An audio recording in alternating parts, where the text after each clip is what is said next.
So I was diagnosed with testicular cancer yesterday, and I almost didn't say that word, testicular. I want to name that hesitation before I do anything else because it is part of the whole point of what I am about to say. There are three reasons I almost didn't say this. The first is cultural. There's a weird, invisible shame that lives around the word testicular, like naming it means I am naming something private or something I shouldn't be announcing. That is just conditioned sexual embarrassment, and I refuse to let that run the show here. And the second reason is more interesting and more insidious, and it's the thought, it's not that bad. So what are you complaining about? I found out yesterday that my case is very likely manageable, and that is genuinely good news. I am completely grateful. And before I say anything else, I want to say clearly with my whole heart, my love and my prayers go out to everyone who gets a different version of that phone call from the doctor, the one where the doctor's voice changes, where the word manageable doesn't come into the equation. So I'm not trying to equate what I'm carrying with what those people carry. I'm not. The third reason is something that maybe you've consciously noticed or maybe not. It comes up even when we just get a cold or a flu. We've been conditioned to feel embarrassed when we get sick, like we've done something wrong, like we ought to be ashamed for being weak. That's a lie that's been sold to us by pretty much evil marketing geniuses that find every way to make us feel like we're not good enough so they can sell us whatever snake oil of the day is trending to make us feel complete. Fuck that shit. I have testicular cancer, and even if you think I'm oversharing, I don't give a damn about that either. We're all in this together. And here is what I have already noticed in myself in the last 24 hours. The instinct to minimize, to say, other people have it so much worse. To fold up the fear and the grief and the anger and put them in a drawer because somehow I haven't earned the right to feel them. That instinct, that's not humility. That is its own kind of shame, and it doesn't serve me.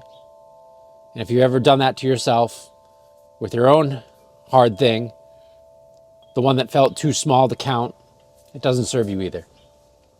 So I want to tell you what happened yesterday after I got the news. I went into a spiral. Not for long, maybe a few minutes, but I went there. The darkness came in fast and low. The why me? What does this mean? Am I going to be okay?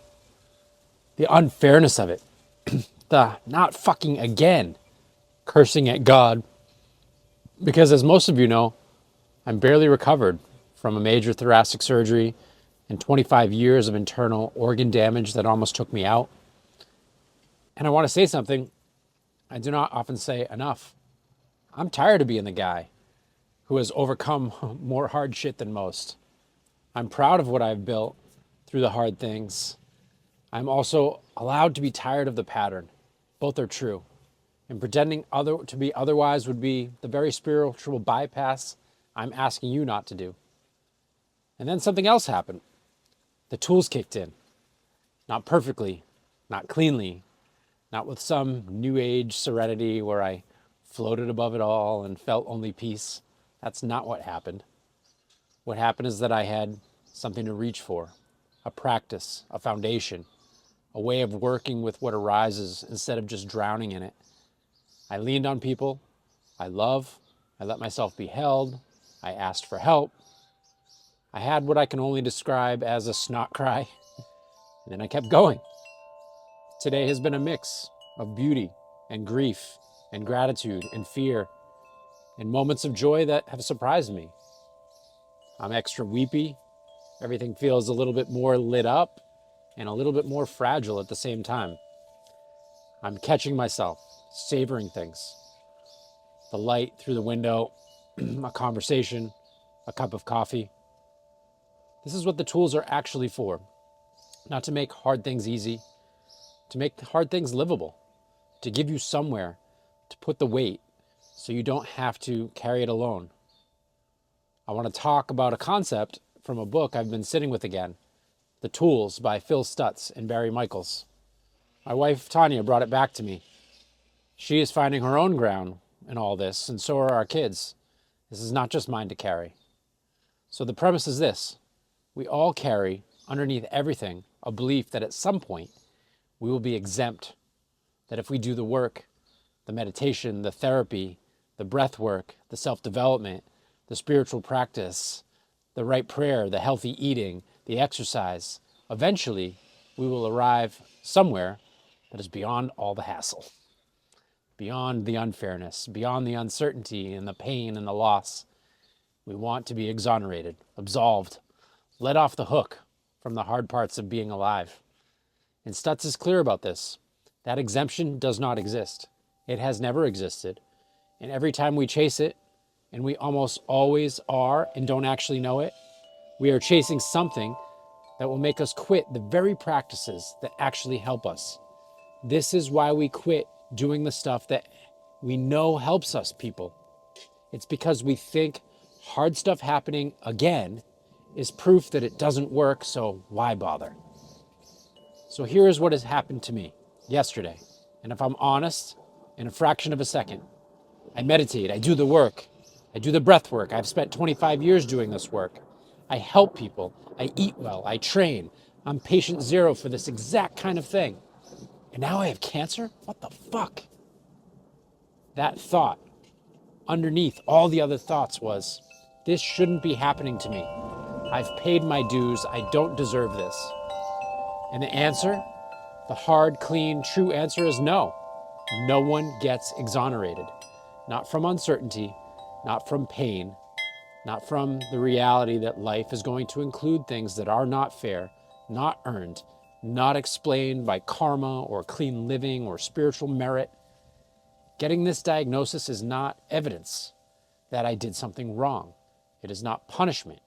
It is not bad karma.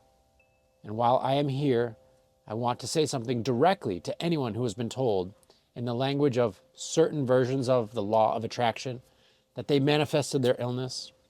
I've questioned myself. Does being the guy who overcomes hard stuff invite hard stuff? People try to convince themselves or judge others that their beliefs about themselves create their hardships, that their vibrational frequency attracted it.